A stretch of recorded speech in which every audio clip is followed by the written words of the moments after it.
Hello, fellow travelers, and welcome to the Versus Stars podcast. All my loyal listeners, thank you for your continued support. And remember, click the subscribe button, everybody. This is a very special episode because Joe Quesada boards the mothership. He's a legendary comic creator, and he's been the editor-in-chief, the executive vice president, and creative director at Marvel for over the course of 20 years. Come aboard as we go traversing the stars. Hello, Mr. Quesada. Thanks so much for coming to Versus Stars podcast. It's good to see you, Jay. How are you? It's absolutely my honor. You're one of the great living legends of comic books, so thank you so much for coming on the show. No pressure, though. Pressure. I'm still living. That's all I know. Indeed. So we start off with the question of inspiration. So, what inspired your love of comics and who your earliest influences? My earliest influences? Yeah. In terms of comics itself, would clearly be Stan Lee and Jack Kirby.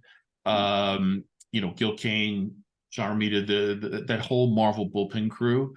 That's when I was first introduced to comics. Those were the comics that I was reading, it's especially Kirby. The Kirby stuff has always been first and foremost in terms of dynamics, because he's really visually the cornerstone on which all the Marvel sort of the look of Marvel books, the storytelling dynamics, the energy. All that stuff came from Kirby, and everybody that came after was just doing, sort of following in his footsteps. I don't want to say doing a copy of him. Everybody has their own sort of style, but we were all, trying to emulate that feel that was distinctly Marvel. You can tell the great ones when you ask people what their influences are, and the same names come up over and over again. Like I said, like Kirby, Steranko, stuff like that. Same names pop up, and those are people who've left a mark.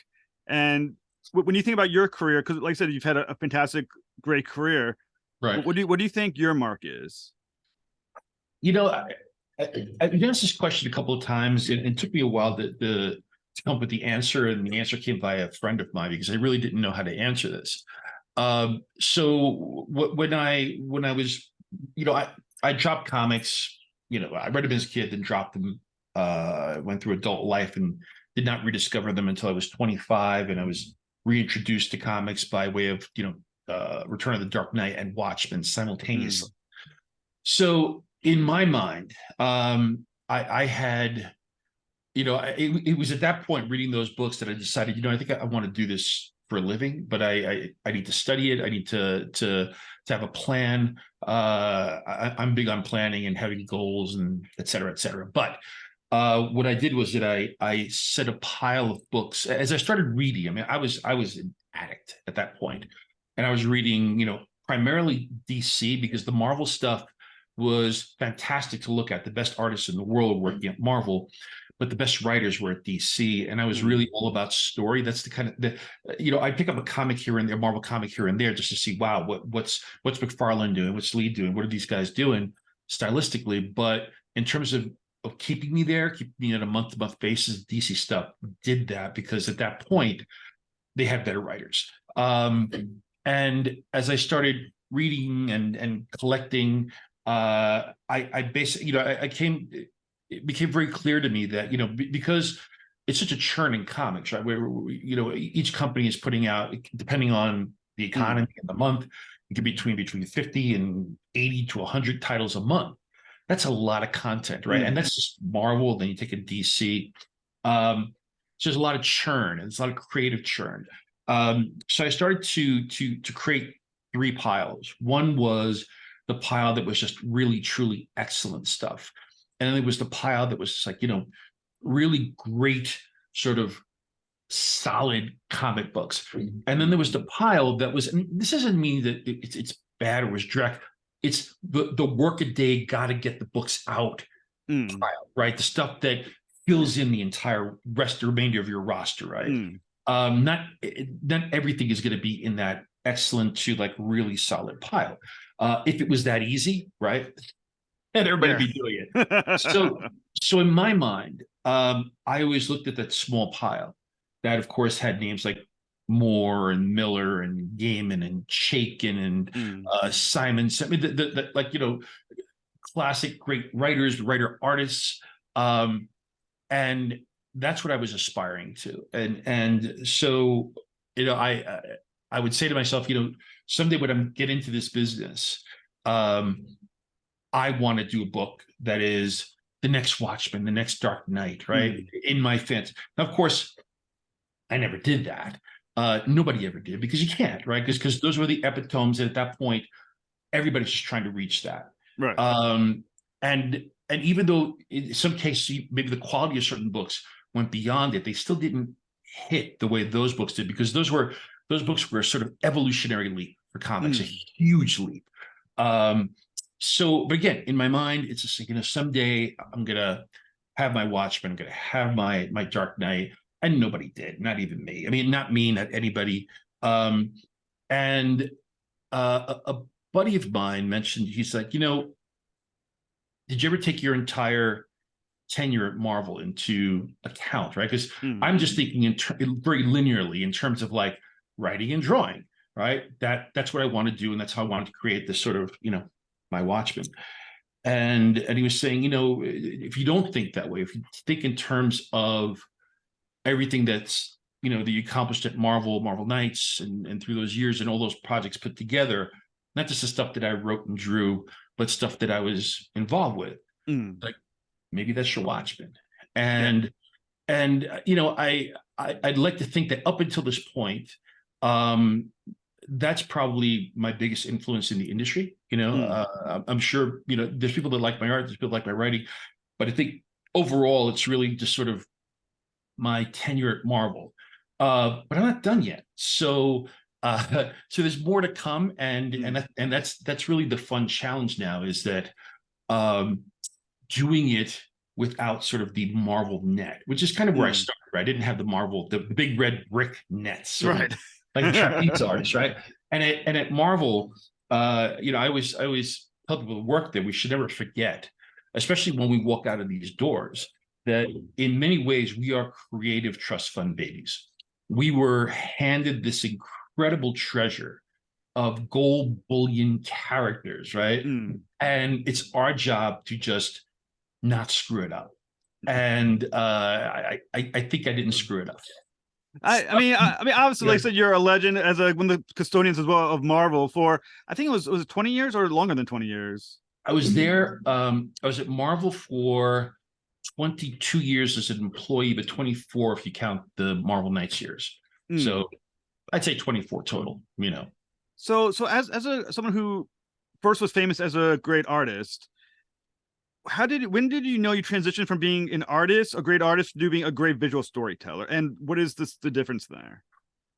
Well, there's a huge difference, right? Because and I encounter this all the time. There are some people that can draw the heck out of a page. Yes. But in terms of, is it readable? Is it accessible?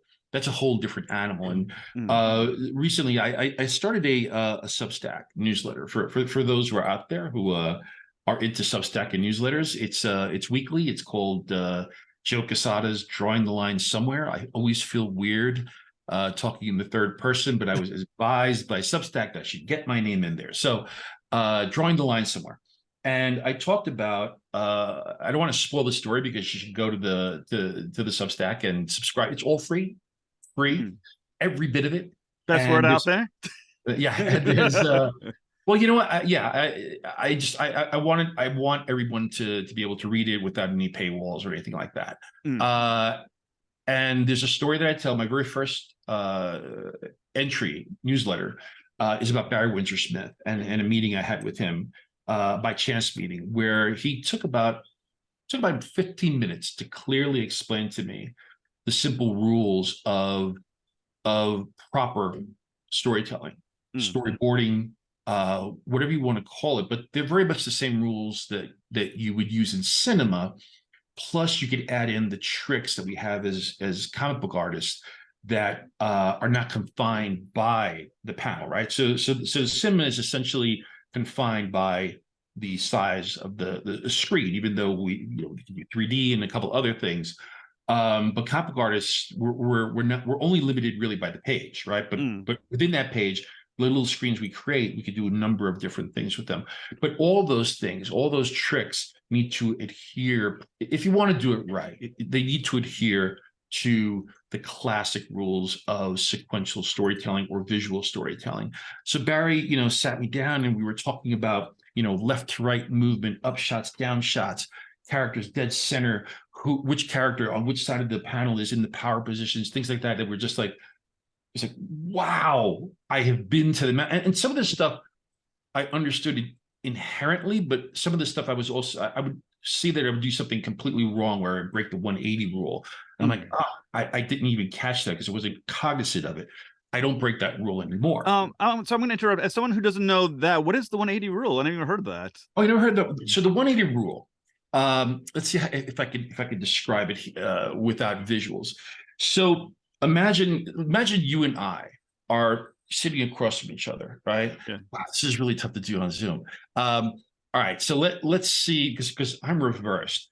So if the 180 rule basically is, let's say you enter a scene and your establishing shot shows you, we're sitting at a table. You're on the left side of the table. I'm on the right side of the table, right? The camera should always remain on the 180 degree of that table. It should never go around the other side of the table where suddenly you and I are inverted, right? Okay. So if you're again, I'm not sure how this is reading. So essentially, if you're looking, if this is you here, this is me here. If I decide to go to close up, right? I should not suddenly be here facing in this direction because it throws the viewer off and they lose a sense of space. However, you can do it for effect.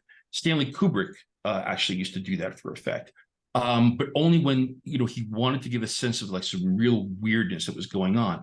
And these are the kind of things that Barry was going over with me. So again, really hard to do without sort of sketching it out for you and drawing out exactly what it looks like. But essentially, that camera now it can rotate behind me and it can rotate behind you, but our sight lines need to be the same. If our sight lines move, it throws the viewer off completely. And I see that stuff. It's really simple things like that and now it drives me crazy, right? Because I see it all the time. But it's a classic rule of movie making. I mean, it's something that's been there forever. And the same rules apply for comic books. I mean, if I went into the world of storytelling, I mean, in the world of storyboarding, and I was breaking rules like that, I just wouldn't be asked to come back. You just got to know those rules. In comic books, we tend to get away with it a little bit more, but it really bugs me. But yeah, so there's a big difference. There's and this is not to say that everybody that draws spectacularly doesn't understand the rules. There are incredible artists that understand those rules of storytelling and how to keep the reader's eye moving across the page the way that they want the eye to move across the page, which seems to be deliberate, right? And you need to at least be cognizant of what you're doing, right? Because there's always a point where you might want to break a rule, but it should be for a reason. Do you think some artists are too preoccupied with pinups instead of panel practicing? I think that was more a thing of the past. I really do think that was an absolute 90s thing, and for no other reason than those pages would sell for a lot of money. It was really that simple, right? It's especially if you were working at Marvel when Marvel writers were working in the sort of Marvel style, which is to give you a paragraph and say, hey, this is what happens in this page. And, the writer may be expecting a 6-panel grid coming back, and they get back a splash with an inset panel. And then suddenly you got to put 10 word balloons on a team jumping into action kind of thing, right? Where it's not what was called for, because it was just artists trying to sell their stuff. So, as you mentioned, you're doing a Substack or Drawing the Line Somewhere, and it offers unprecedented access to you for your fans. A lot of interaction. So what has surprised you about the level of interaction you've gotten with fans, and what does the interactions tend to be like? Well, the thing that I love about it is that, I'm on pretty much every social platform. And ultimately these days I've been finding them really each has its pros and cons, but I've been finding them ultimately unsatisfactory in terms of fan engagement because there's just so much white noise out there. And I really miss the days. I mean, when Jimmy Palmiotti, my old creative partner, and I started Event Comics, this is prior to Marvel. We were very early adopters of message boards and talking to fans directly on message boards all the time, every day, at least once a day. And we built a really wonderful community. I mean, there's still people that were part of those boards that talk about them and miss them. And I started talking to a few friends of mine that some in comics, some not, who were on Substack, and we're talking about how the engagement and the sense of community is really fantastic compared to other media or I'm sorry, other social outlets. And what I'm finding is that even though, you know, I don't know how many followers I have on Twitter, right? But I guarantee you that those, whatever that number is, they're not engaged the way that the people on Substack are, right? So my Substack following is pretty decent considering I just launched. And the thing that I know is that I'm getting a tremendous amount of engagement in terms of fans emailing me, fans on the discussion board. It's starting to get that feeling of family, and it's just a matter of how frequent I'm going to be able to post to you know, and I think the more I post, the more that feeling would increase. But I also don't want to overload people's email inboxes. But it does feel like the Event Comics board, and the wonderful thing about Substack also is that it gives you immediate and accurate analytics, right? So the number of people that are subscribing to my newsletter are the actual number of people that are subscribing to my newsletter. The my rate of engagement in terms of like how many people are reading the newsletter is, for all of them so far, has been, you know, well over 80%, which is just like mind blowing to me that at least the people that are there want to read it, and they want to and again, it's growing little by little. And I'm really enjoying it because it just feels like a, you know, a much friendlier community. Even if people disagree with me, right? You know that it's going to be a civil disagreement. I haven't been trolled on Substack yet, and I think because there's a level of initiation, which is basically you have to subscribe, right? You got to give your email, so you got to put a little effort into it, and that tends to weed out a lot of, you know, just the unnecessary noise that it really doesn't bother me, but I know it bothers other people who could be on here and having a good time. So I'm really, again, having a blast with it, and it's the actual Substack app itself is really user friendly and an attractive platform. So everything looks good on there too. You know, and I think the cool thing about Substack too is that I've learned things about what you're doing that I wouldn't have found, I think, anywhere else. For instance, for the listeners, if you're paying attention to Substack, we know about the movie that you created called Fly, which, like I said, I had not heard of until I looked at your Substack. I was like, oh my God, that's awesome. So is that your first directorial effort in screenplay? It's my first sort of independent. I did for Agents of S.H.I.E.L.D., we did a series of webisodes called Slingshot. And I won a Webby for that one. I back in the day when I won a Webby for Slingshot, I was like, really, a Webby? Now it turns out a Webby's like a big deal. I'm like, oh, okay, I won a Webby. But yeah, that was a 4-minute short that I got to direct, and had a great time doing it. And prior to that, you know, I spent a month in LA where I ghosted one of our directors, and then eventually got behind the camera to shoot the first episode of that.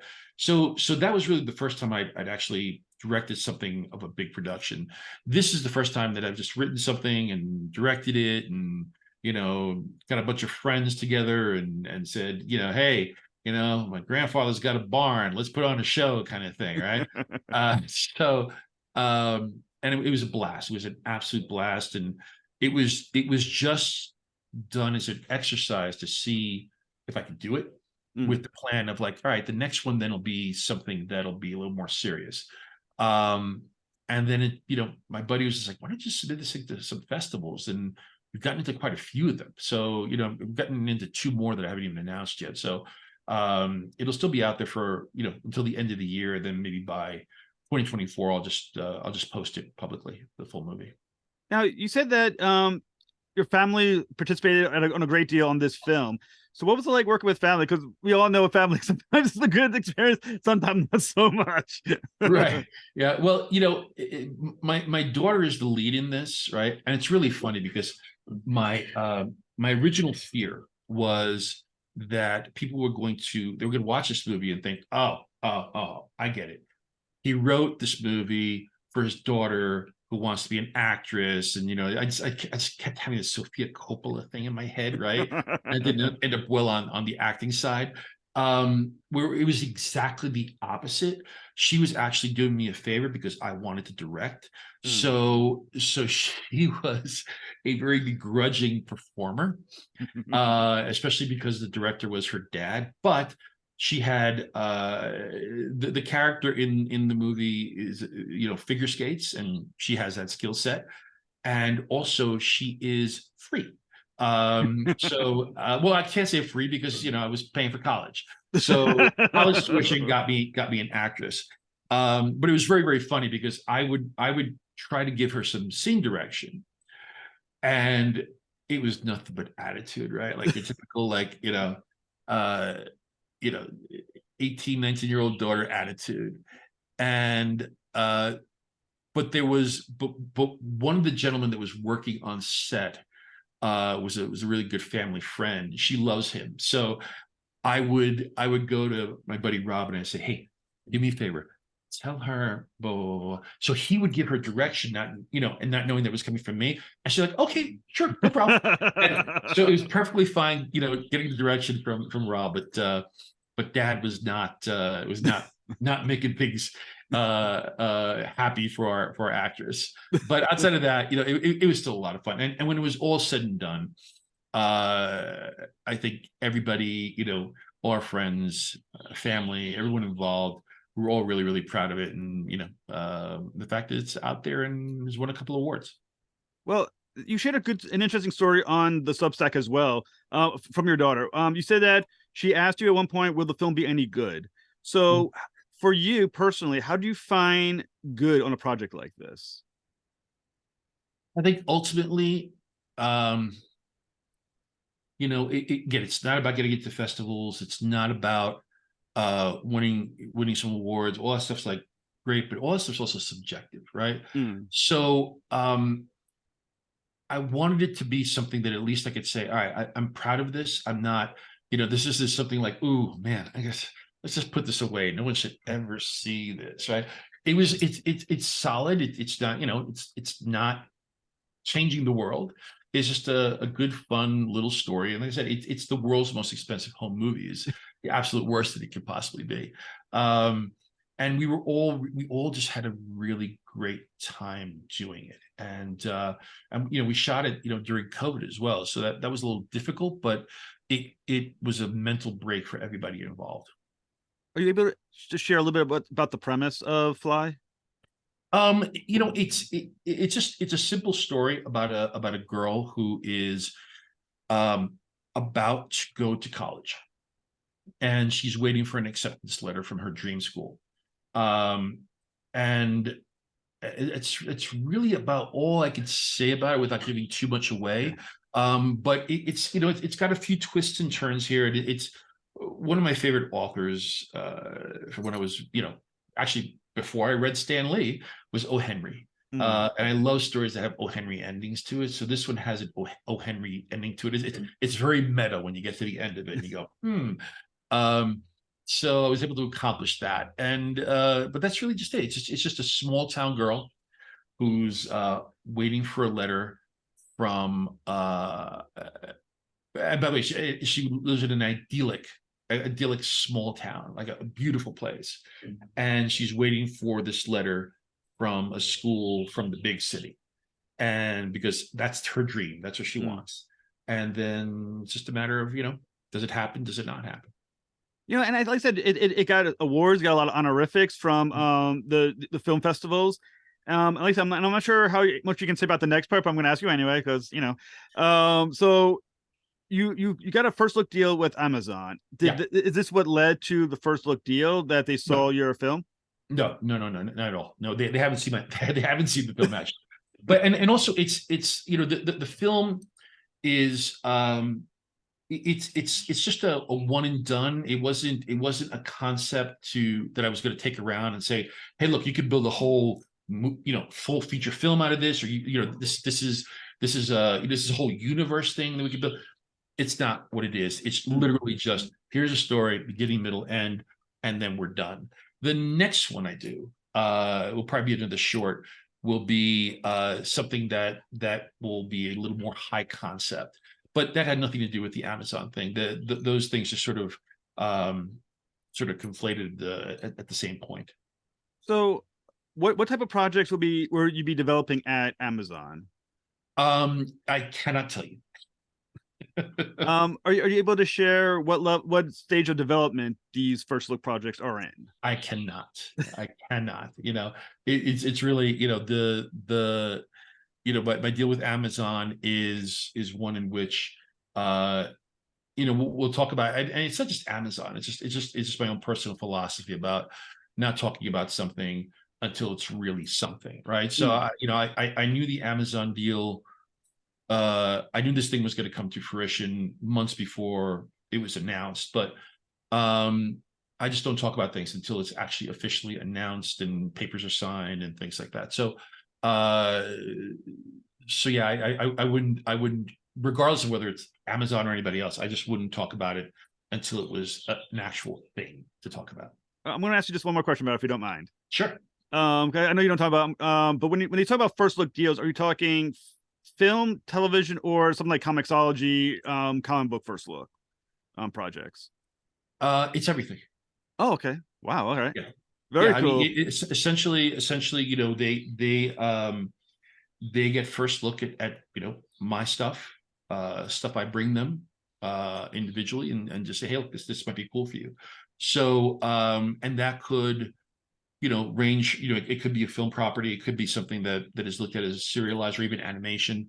So yeah, I mean, there is no spoon here. It's just a matter of like, what is I hate calling things IP, right? But if I come to Amazon with a concept, usually the pitch will involve, look, this feels to me like it is just a movie, not just a told in one movie. This thing feels like it's a movie but a universe, or this feels like it can be serialized. So the goal is to come sort of with that intent in mind, but there are no limitations to what I can bring them or show them. Oh, one of your early creator-owned characters is Ash from back in the day. Is it the character that one day will be seeing the light of day again? And is anything new, or is there anything that you can say about Ash going forward? No, I mean, the only thing I can tell you Ash going forward is that there's nothing going forward right now. And that's for various reasons that Jimmy and I can't really talk about. Mm. I never say never, but really right now there's no feasible way for us to really do Ash properly. We talked about reprinting some of the older material and all the extra stuff that we've got laying around. I mean, we've got every single page. We never sold any of it, so we both have all the artwork. But yeah, there's nothing with Ash right now. And again, I never say never, but to be perfectly honest with you, this isn't like I got something in the works and I'm like being coy about it. We're not doing anything right now with Ash. And I will say something about Ash though. I mean, if I remember correctly, the series was it only lasts about 5 or it was 8 issues. It didn't I don't remember anymore. but it's still the fact that I think it's still very well remembered all these decades later. It's a sign of a character that I think people do really like. So I think that's positive for both of you guys that you've done something like that. Yeah, I mean, by the time the second issue came out, we'd gotten a call from DreamWorks to option the character. And then I'm sorry. By the time the second issue came out, we'd gotten a call from DreamWorks. They wanted to option it. And we turned it down. And by the time the fourth issue came out, they contacted us again and said, okay, let's talk again. This time we did not ignore them. We didn't turn them down. We actually, option dash it. So yeah, in a very short period of time, it got noticed by a lot of people. So it was fun to do, but moving forward, got other things on the plate. So the other thing you mentioned in your Substack a lot is, or that you will be discussing, is upcoming convention appearances. Are you able to announce any that you'll be appearing in? I'll be at San Diego, for sure, and I will be at Fan Expo Canada. I don't know if that's been announced yet, but yeah, I'll be at Fan Expo Canada, which is a fantastic show. I mean, this will be probably the third time I'm doing it, but it's overwhelming how amazing that show is. And then I think the only other show I have planned currently is New York Comic Con. So we already have our plan for that, and bringing a booth down and the whole thing. It's gonna be fun. So yeah, those are the three shows that I have on my plate at the moment. Well, hopefully you travel closer towards the northeastern United States, towards Rhode Island. If you're just playing out there, Connecticut, Boston, one of those places would be fantastic. I was in Boston. I was in Boston last year. Where were you? I only came. I went to Terrificon that year, so I can usually afford one convention at a time. Okay. Because I had the press pass for that one. I didn't get one from Boston, unfortunately, at the time.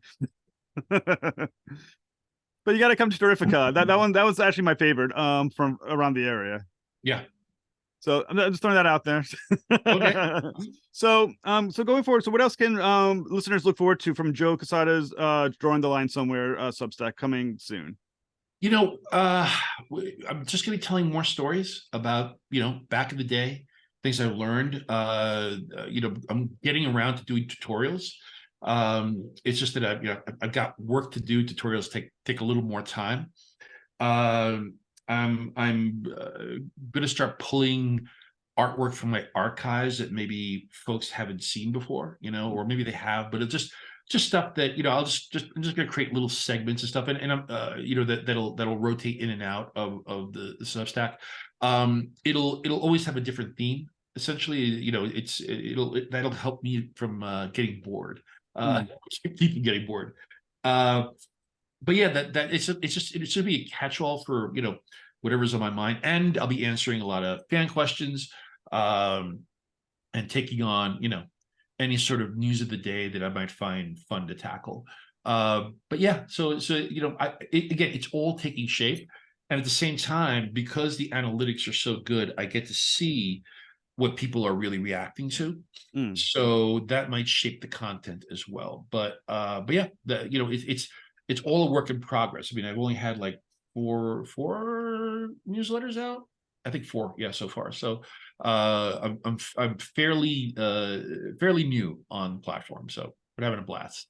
Well, like I said, I really enjoyed reading the Substack. It's fascinating, and it does feel like you can finally follow a creator, because as you mentioned, some of the other social platforms, without knocking anyone specifically, the fact that you may even see one pop up on your notices is often a rare case. So it's good to just be able to go one and be like, okay, I like this creator, I can now actually follow what's going on. And cool. Mr. Quesada, has been an absolute honor to speak with you, sir. You're awesome. Yeah, it's Joe. Don't call it. Yeah. Well, anytime you want to talk about any of your upcoming projects, please come back on. Thanks, Jeff, man. I really appreciate it, brother. All right. All right, you're good. Take care. I'm good.